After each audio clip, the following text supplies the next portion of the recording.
Welcome back to Just My Thoughts, signed B. Here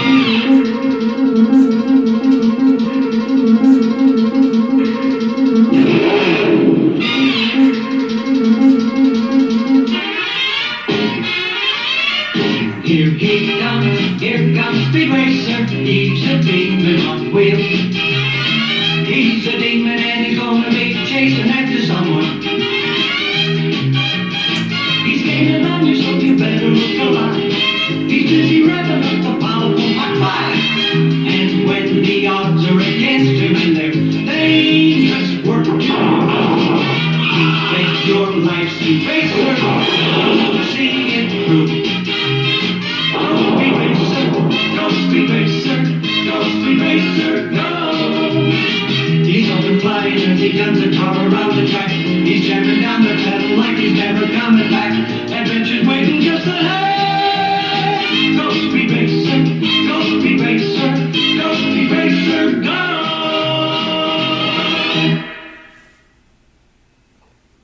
Man, when I thought about doing this podcast, that song was the first thing that popped into my head. And for those who don't know that song, it's Go Speed Racer Go. I probably could catch that part of it. And it's by Danny Davis and the Nashville Brass. That's the original recording. But that song popped into my head.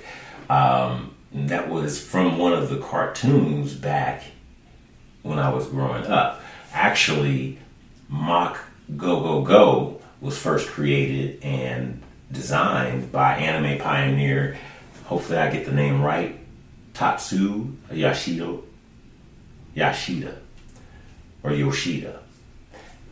He was born in 1932, died in 1977, and that series was created in the 1960s, made the jump to TV as an anime series in 1967. And that was just a couple of years before I was born. So the actual manga was inspired by Yoshida's earlier and more popular automobile racing comics, Pilot Ace. Pilot Ace's main storyline formed the structure for Mach Go Go Go, which followed the series, or the adventure, of an ambitious young man who soon became a professional racer. So that gives you a little bit of background on the cartoon. And I remember it quite vividly. It wasn't necessarily my favorite one. It didn't last too long. I think there was only, I believe, like 52 episodes of it. But it was one of the cartoons, again, that was around when I was growing up. And cars have actually always been a part of my life, from my father to several other family members, from aunts and uncles who worked in the car industry with GM and Chrysler. And so growing up, that was, a big part of my life, from helping my father work on cars. And I'm not even gonna lie, as kids, sometimes your parents ask you to do things that you don't want to do. And sometimes, at times, that you don't want to do them because you'd rather be doing something else. But looking back now, and that's, always funny to say, that you're getting older when you start making statements like that. But looking back now, I'm extremely appreciative of those moments and those instances, because they taught me some things, and actually it saved me some money, because there's some things that I can do to a vehicle and have done to a vehicle, and not have to take my car and get it serviced by someone else.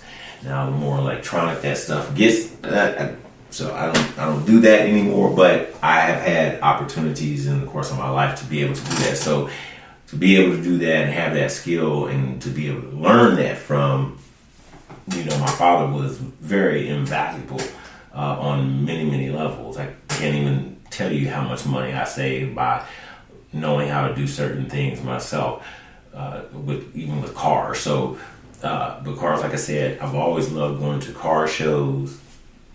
I think I looked up, and the biggest car show is actually considered the Chicago Car Show.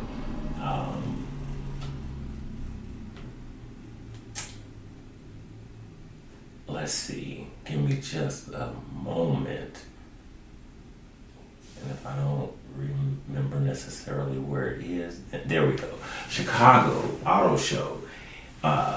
It's the largest, it's the nation's largest and longest running auto show. And it occupies 1.2 million square feet of the McCormick Place complex in Chicago. It debuted in 1901.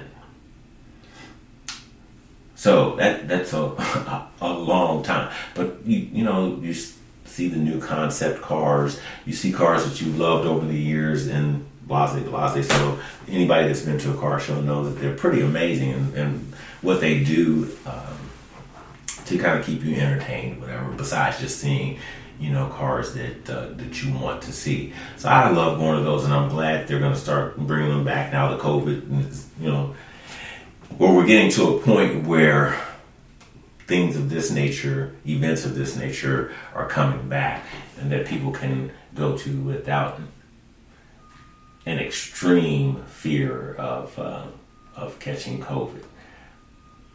So it's like I said, cars have always been interesting. As a matter of fact, I now live in an area of the country where NASCAR is big, and my father actually watched so many different sports. I mean, from football, of course, and basketball, but tennis and racing, golf, bowling. I mean, you name it, and we watched it. And so there were several. Darrell Waltrip is one. Gordon, another one that I can think of that I, had a liking to,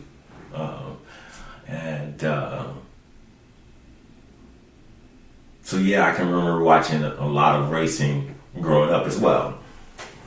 And for me, I enjoy speed. So one of the places on my bucket list that I would love to go to is in Germany, and I would love to go on the Autobahn.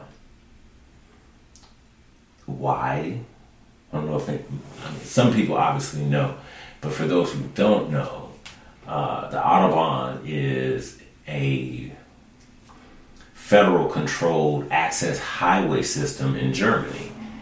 And I'm not even going to, it's Bundesautobahn, and abbreviated BAB, which translates as federal motorway. Yeah. So the literal meaning, according to Wikipedia, is it's federal automobile track. So that right there can kind of give you a little hint. Why you say, do I want to go over there and drive on that? Well, it's widely known, for those who already know this, but it's widely known for having no federally mandated speed limit for some classes of vehicles. However, speed limits are posted and enforced in areas like that are urbanized, substandard, or accident-prone areas, places that are under construction, things that you would probably commonly see even here in the States. But for them, on speed unrestricted stretches, an advisory speed limit of 130 kilometers per hour, which is 81 miles per hour, applies. While driving faster is not illegal in the absence of the speed limit, which means you can go as fast as you want to, it can cause an increased liability in the case of an accident, which mandatory automobile insurance has to cover. Courts have ruled over there that an ideal driver who is exempt from absolute liability for an inevitable tort under the law would not exceed the advisory speed limit of 81 miles an hour. But that's still 11 miles an hour faster than our highest speed limit over here, which is 70 miles an hour. So I would love. But what was interesting, again, and this, then I'll actually, what was interesting in reading about this is that they also note, and they've done research, on this stuff. The Federal Road Research Institute did a report in 2017, and it said that the measurements from the German state of Brandenburg in 2006 showed average speed of 142 kilometers per hour, which translates into 88 miles an hour on the 6-lane stretch of Autobahn in free-flowing conditions. So 88 miles an hour is about the average speed that people are going in those free-flowing areas where, there's no advisory speed limit. That is crazy.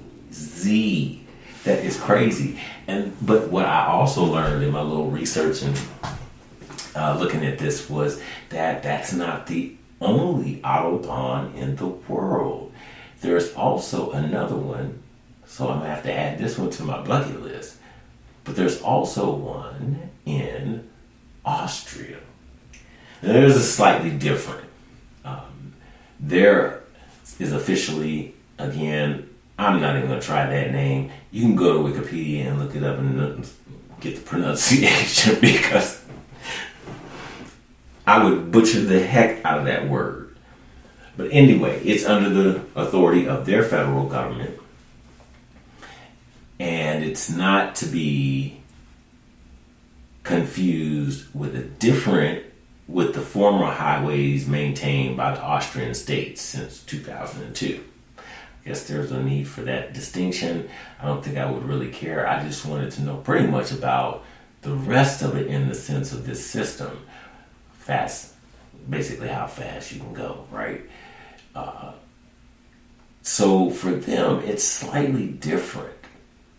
They are much more specified in the areas in which you can go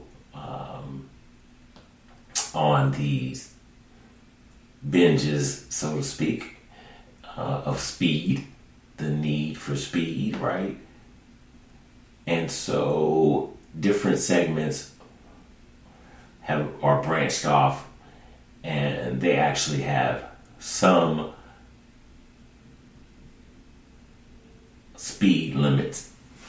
Now, let's see here real quick, because they have, and give me just a moment because I had it, but theirs has unlike the German Autobahn, they have a specified speed limit for each of these segments, I should say. And I kind of repeated myself, but I'm not going to go through every segment. So that's the difference with theirs. Although those speeds are pretty much on par with the German speeds that I had read off to you. Again, each segment has their own, and so the speed limit on theirs is 100 kilometers per hour. However, on some stretches, it's 130 kilometers is what it says. And they're going to gauge how fast you're going from point to point. So it can get quite costly if you decide to go on a speed rampage. Definitely if you go on a speed rampage. But anyway, so one of the reasons, I'm going to have to add that to my bucket list. I found all that information on Wikipedia, and I'm sure there's more information in other places, but that's just kind of was a quick way to get a little bit of the information out about both of them. But yeah, I would love to do that. But, speed also comes, and it's fun. Oh my God, it is fun. I'm not going to say, I can't lie. Like, I'm not even trying to be some old, I enjoy driving fast. But I also enjoy a nice, just drive, like on a sunny day when there's nothing going on, like on a weekend, just go out and drive. But nowadays, that's a very difficult